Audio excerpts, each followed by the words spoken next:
Hey, welcome back to Fox Eyes on the Hill live this Sunday morning. You know, we are just a week away, friends, from the midterm elections. We've been talking about it for a long time. It's finally upon us. Both parties showing key races around the state, including Pennsylvania and Georgia, where the Senate hangs in the balance this week.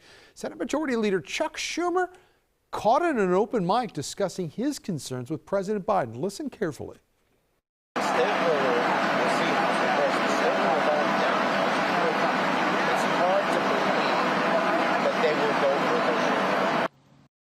A little hard to hear over the jet airplane, but clearly Schumer's concerned about Georgia. We want to bring in a political panel this morning. Greta Joynes is a GOP strategist and former Senate aide on the Hill, and Charles Wilson is the chairman of D.C.'s Democratic Party. Greta, Charles, good to have you here. Let me start with what Chuck Schumer just said. They're concerned. The story we heard over the summer was that Democrats were having a boffo summer, that it was a complete flip from where they were a year previously. Charles, what happened? How did they lose their mojo? Well, actually, I don't think we lost our mojo. I think we actually have the wind at our back. And the reality is that when the polls become close, they're supposed to become closer towards elections, the actual election day. So this is not out of the ordinary.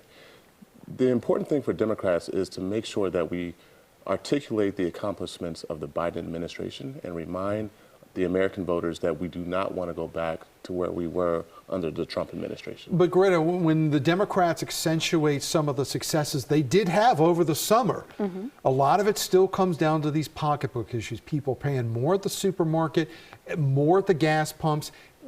Despite what the Democrats are able to point to as their accomplishments, does that win the day when it comes to who you're going to pull the lever for?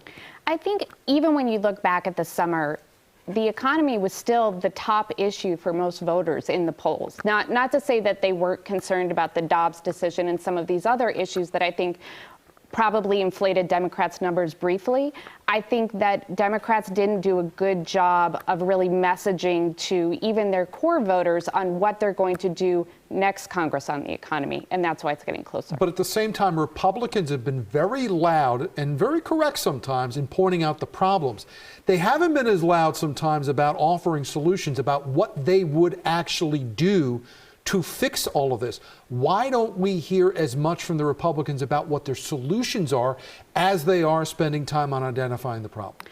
I think that it's a pretty simple message to take to voters who are unhappy with where the economy is and if they want change. And I think you're looking at a lot of elections that are more regional in basis when what concerns voters and why they're coming out, as opposed to one specific issue. Inflation is a broad problem that is universal throughout the world, and especially in rural and exurban communities today. We had obviously a shocking attack at the home of House Speaker Nancy Pelosi in San Francisco, where her husband Paul Pelosi, as we mentioned at the top of this broadcast, was hit by a hammer. We get back to this question about where we're at with how we deal with each other politically. You're in this business. You've been in this business a while. What do you see in your daily life when you deal with people of different political ideologies?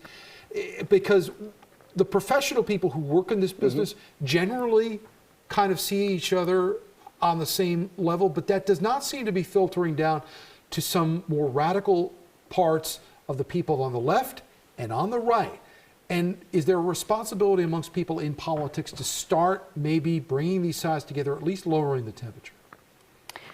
I would say yes. I think especially as you look at not only this horrific attack at Speaker Pelosi's house.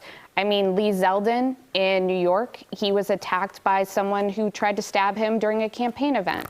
I think if things had gone slightly differently here in the D.C. area, Justice Kavanaugh and his family could be dead. I mean, it's a constant refrain of every few months we're having these types of incidents, and I 100% agree, and I think Republicans and Democrats agree that the tone among people who are not involved in politics as we are really need to be able to better deal with differences with their neighbors and friends. And real quick on that, because Charles Schumer was accused of this himself at one point with the Supreme Court. Yeah, in statements he had made. Do politicians at the top levels need to be careful about the things they say, because some people might not perceive the nuance maybe sometimes in what they're trying to put across? Yeah, and absolutely. I tell Democrats and Republicans in the city, or anyone who's involved in politics, it's okay to have different views on issues. It's okay to be very passionate about an issue. It's okay to articulate your position. It's not okay to be disrespectful, and it's not okay to try to physically harm someone. One scene that we have seen over the last couple of weeks is the return of former President Barack Obama onto the campaign trail. He has come back out in support of what they believe to be key races. How much of a big difference does that make? Does Barack Obama still hold the sway over the Democratic Party the way he once did?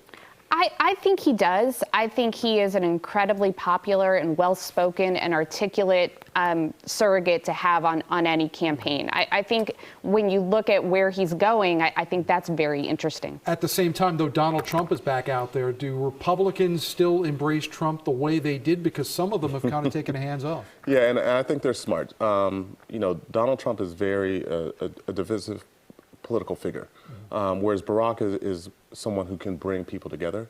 And I actually think the Republicans are going to continue to pay for Donald Trump's sins. And I think it's going to show in the polls and on Election Day. Charles Wilson is the Democratic D.C. Party chair, and Greta Joynes is a GOP strategist and former congressional aide on the Hill. We appreciate both of you joining us this morning for a discussion. And we want to remind you that Fox 5 has you covered for this election season. We want to show you why. This is our website. It's fox5dc.com. And what we have done, friends, is basically assembled a one-stop shop for all of your needs when it comes back to the election. You can head to our webpage here at fox5dc.com, and it's all laid out for you in one central location. You look for the You Decide 2022 banner up here, but then we've got it broken down. First, there's your main page for elections across D.C., Maryland, and Virginia, but then we get specific into where you live. There's a section here on Maryland politics where you can also watch the Maryland gubernatorial forum that we did exclusively here on Fox 5. But then if you don't live in Maryland, go down to the Virginia section here. We've got segments on some very key races between Abigail Spanberger and Leslie Vega. We've got Virginia's race between Lori and Kagan's as well, too. So everything you need basically on our election website is there for you in one location. We're going to be highlighting this as well on election night when we have special coverage right here on Fox 5 DC, which we, of course, invite you to join us.